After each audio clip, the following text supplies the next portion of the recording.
Mr. Speaker, distinguished sponsor, to the DNR family.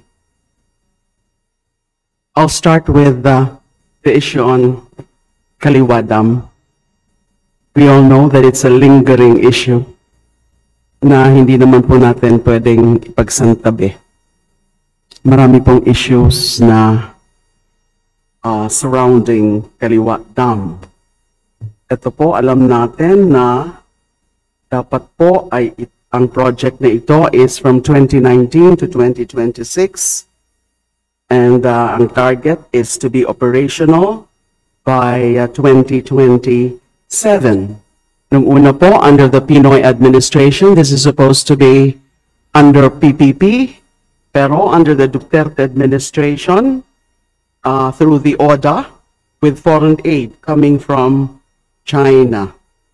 And by 2025, well, the Kaliwa Dam was designed to be 73 meters in height, projected to cost 12.2 billion, with 85% to be funded through a loan from China and 15% from MWSS.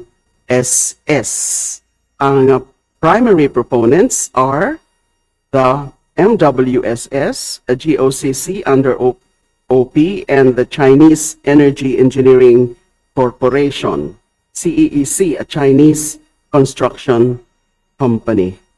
Marami pong issues, as I said, like illegal building of access roads, anomalous release of environmental compliance certificates, anomalous pre-prior informed consent process affecting certain IP communities, affected IP communities. Meron rin pong mga human rights violations, and yung mga rin-raise din po ng mga environmental activists, effects and threats of constructing Kaliwa Dam.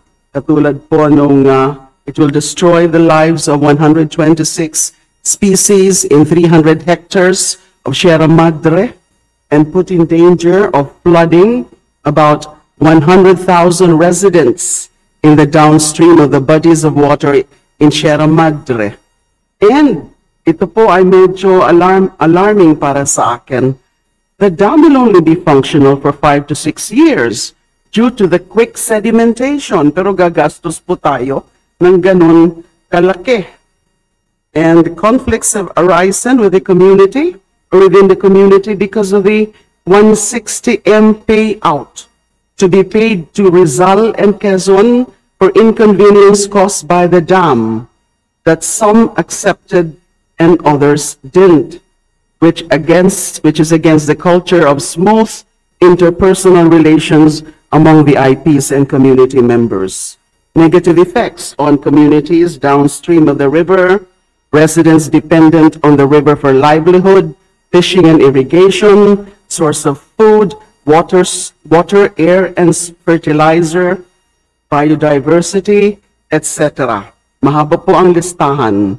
Ang tanong ko po, considering the resolution by the Quezon Province stating that they strongly oppose the Kaliwa Dam, does MWSS still plan to pursue this?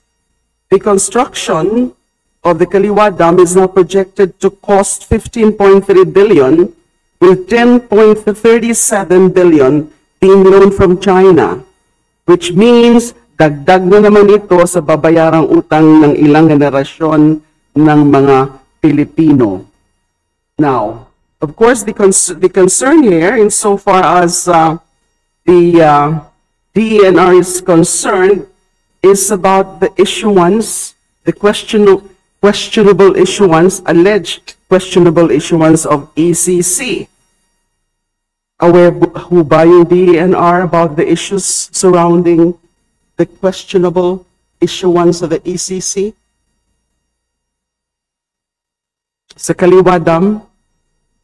Mr. Speaker, distinguished colleague, yung pong Kaliwa Dam, wala na po yung loan ng China. This is being pursued by the two concessionaires. Yes. Yes, of course, there are problems. arising from the surrounding communities, of course, prior consent was obtained before any construction was done. And yun pong mitigation of the effects of this dam is being constantly monitored by the DNR, just as mentioned by Mr. Speaker, distinguished colleague, na yung mga downstream effects doon sa fertilizer, sa kalusugan ng mga IPs, ay they're always on top of it. But recently, of course, the long-term water source to support Angat Dam, which supplies 90% of our water supply for the whole of Metro Manila, will come from this very important project. Mr. Speaker, distinguished colleague. Pero hindi mo ba mayroong mga alternative na safer and even cost-effective? Kasi meron hong mga available literature being cited by those opposing consistently and relentlessly opposing Kaliwa Dam, saying that a dam as high as 60 meters can trigger earthquakes, a phenomenon called reservoir-induced seismicity, or RIS, which could really be calamitous or disastrous. Ito pong Kaliwa Dam, this is 70 plus high. Bakit hindi na lang po maliliit na mga dams? Hindi ganun mga kalalaki na 5 to 6 years na magiging functional because of quick sedimentation. Hindi mo ba ito mga nako-consider? And hindi mo ba yung DENR and also MWSS ay naging very concerned about this? Mr. Speaker, distinguished colleague, before any construction of a large project like a large dam like this, siyempre, this goes to a very detailed structural engineering process, including seismic investigation of the location.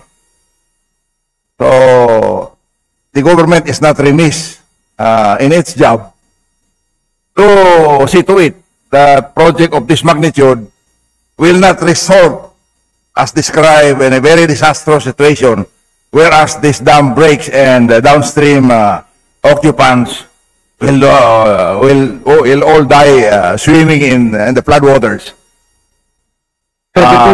Engineering solution on Kaliwa Dam will supply about 600 million liters per day, and its life is more than 50 years lifespan, Mr. Speaker, distinguished colleague. That's why this is important instead of the smaller dams as proposed by other CSOs, Mr. Speaker. Ano po bang sagot dun sa sinasabi ko po kanina na functional lang daw po itong malaking dam na ito for only about 5 to 6 years because of quick sedimentation? Ano po mangyayari sa dam na yan after 5 to 6 years of existence? 5 to 6 years lang because of quick sedimentation, at yung mga sinasabing engineering studies, can we consider them as full of proof? At yung sinasabi ko po kanina, may mga alternatives to Kaliwa Dam for improving water security, like rainwater harvesting, per Republic Act 6716, or the Rainwater Collector and Springs Development Act of 1989, a law requiring all barangays to create rainwater harvesting systems in the nation but hasn't been implemented. And then yung recycling used wastewater for agricultural, irrigation, and industrial uses, rehabilitation of existing dams, restoring and conserving existing water reservoirs and watershed forest reserves, improving water distribution systems and facilities to reduce leakages in water pipes, etc., etc. Bakit po kailangan ng ganong kalaki na dam, na ganong kagastos with such perils and being opposed by the affected communities, including indigenous peoples, na supposedly nakuha na daw yung free and prior informed consent, pero questionable daw yung mga naging proseso. Did the DENR, under the current leadership, ever took steps to look into the matter of the questionable issuance of ECC to that project? Mr. Speaker, distinguished colleague, totoo po yun. Any dam constructed na malaki in magnitude, magkaroon talaga ng siltation. But any dam design has a siltation cleaner po. Meron po yung mga balbula na bubuksan mo para yung silt na na-accumulate doon sa dam na yan ay mailabas para hindi humalo doon sa drinking water that is very much expected by 20 million Metro Manilans. Yan po ang purpose ng malaking dam na yan. And yung pre and prior informed consent, ginawa nung una, siyempre hindi naman papayagan yan na basta tutuloy na lang sila sa construction kung walang pre and prior informed consent. To build this kind of magnitude of water impounding, ay may kaakibat yun, Mr. Speaker, na mayroon talagang inherent danger doon sa construction as of this magnitude.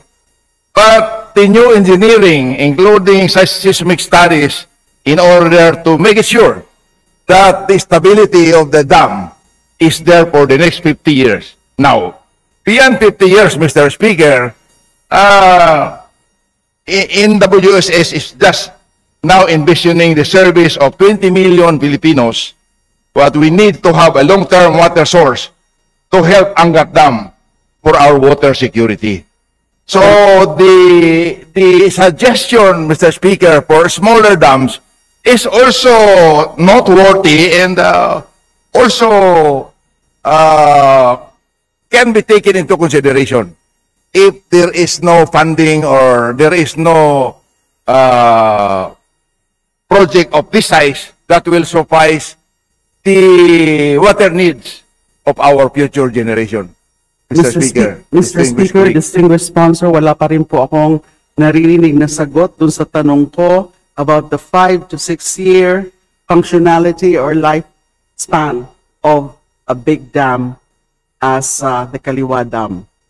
5 to 6 years. Paano po yan after 5 to 6 years na hindi na po masyadong maaasahan yung malakihang dam na yan because of quick sedimentation?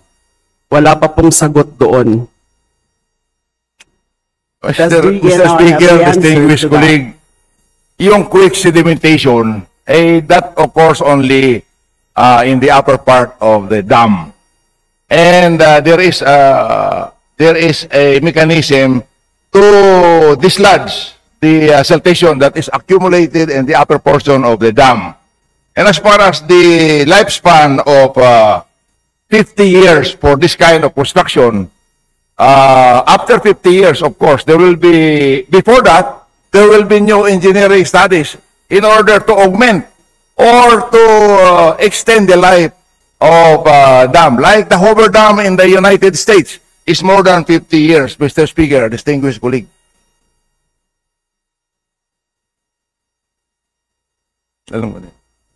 So the siltation that is talked about happens in the upper portion, and when it is dislodged, it will be dislodged into agricultural purposes, not for domestic water, because the sludge is, of course, not clean water. It carries with it silt.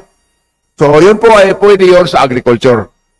Kaya yung mga dam na this kind of magnitude, they are of multiple purpose. The number one consideration is the domestic water for 20 million Filipinos.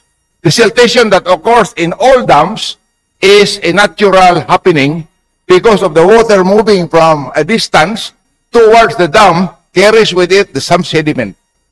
Now, if you ask me, Mr. Speaker, distinguished colleague, how to get rid of the siltation in any dam, there is an engineering solution to it, Mr. Speaker, distinguished colleague. Thank you.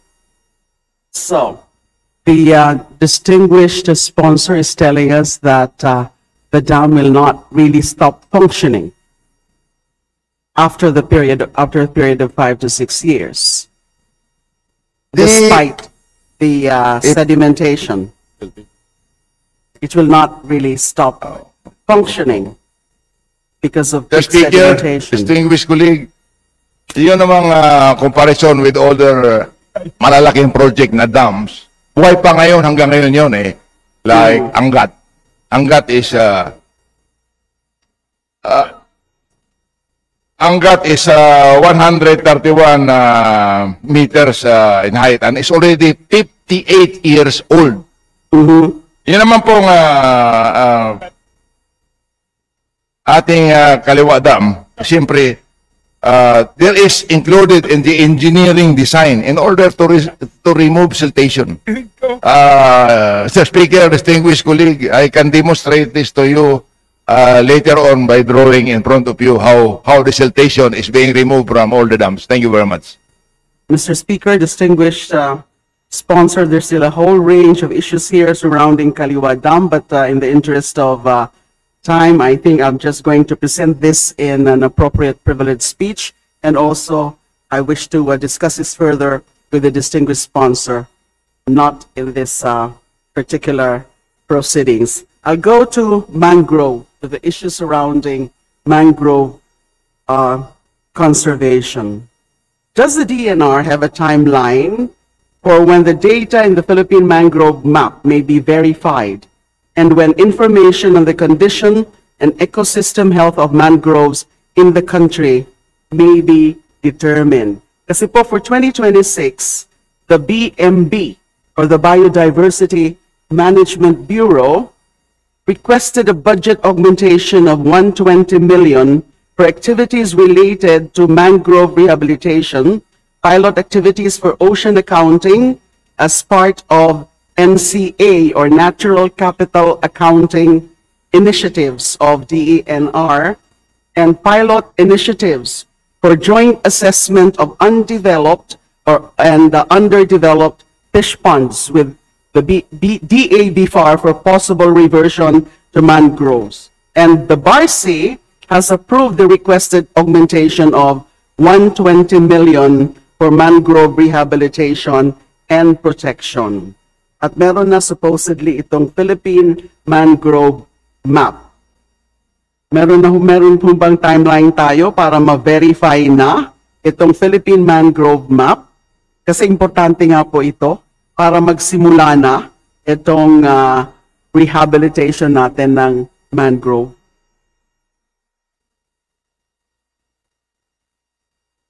This is a pressing issue.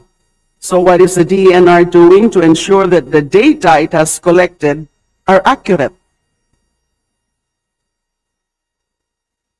Mr. Speaker, distinguished colleague, all over the country, there are about 64,000 sites or sets that were identified for this mangrove rehabilitation. 60,000? 64,000. 64,000. For different places po, Mr. Speaker. And this has been verified to be accurate. This is field validated, Mr. Speaker, and satellite validation. Okay. Dalawa. Has the DNR received reports on the illegal cutting of mangroves? And what does the DNR do in response? Have perpetrators been held accountable? Illegal cutting of mangroves. Di ho ba bawal ito? Bawal po ang pagputol ng mangrove. I can assure the good colleague, Mr. Secretary, although bawal, but our Filipino brothers and sisters that are on the marginal line between poverty and subsistence. Sometimes, walang nagawa. I can see. Kasi sa taas ako dumadaan, nakikita ko, pagpuputol ng mangrove, Mr. Speaker, hindi doon sa tabing dagat, hindi tabing karsada. Sa loob mismo namumutol. At saka binibit-bit yan, dinadala sa shoreline at sinasakay sa malalaking kumpit. So, it is true, Mr. Speaker, distinguished colleague. Merong mangrove cutting. We will not deny that. But wala naman, hindi naman natutulog ang DNR. Pero hindi silang mga ginagawang hakbang para mapalitan ito. At saka yung mga mention, Mr. Speaker, na ginagawang fish pan, may mga, kung hindi lang talaga yun alienable and disposable yung fish pan na yun, na pinutol yung mangrove doon, meron silang mga reversion cases at saka tinataniman. Especially, Mr. Speaker, doon sa Palawan. I've seen this with my own eyes and totoo yun na meron talagang dapat revert ng mga fish pan na pinutulan ng mangrove, Mr. Speaker, distinguished colleague. Okay, my last point is about mga protected landscape po. Alam naman po natin yung nangyari doon sa Chocolate Hills, yung Captain's Peak Garden and Resort. Ano? Yung Chocolate Hills po, yung declared as a protected area in 1997 by then President FDR. In 2024 po, a Filipino traveler influencer captured a drone shot of the Captain's Peak Garden and Resort nestled in the Chocolate Hills.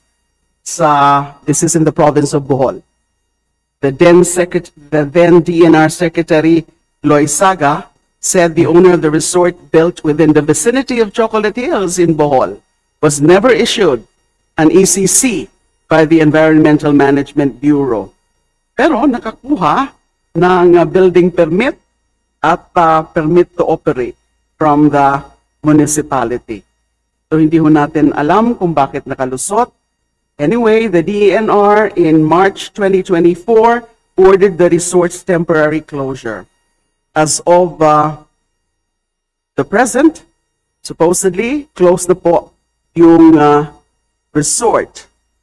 And it was revealed in a 2024 Senate hearing that the resort's PAMB clearance was issued by the DENR Central Visayas Director, Gilbert Gonzalez. Gonzalez admitted that he was indeed the Regional Executive Director of Region 7 when PAMB Resolution Number 1 was issued in February 15, 2018.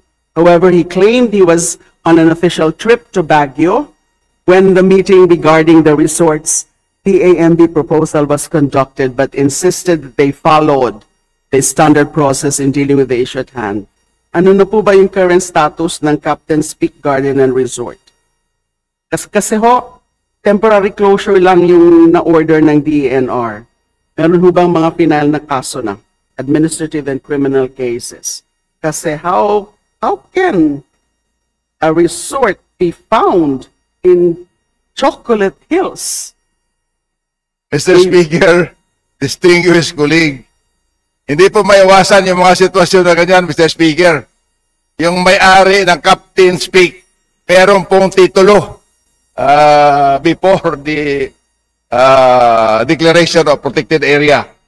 That's why hindi po na-issuehan, although walang ECC, at na-issuehan siya ng closure order dahil nga very adjacent to the protected area.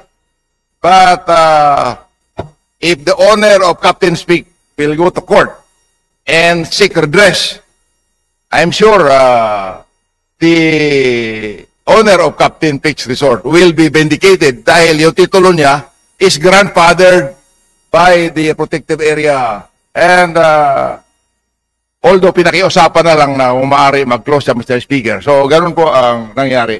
Titulado po yung lugar na yon, nakadikit sa protected area.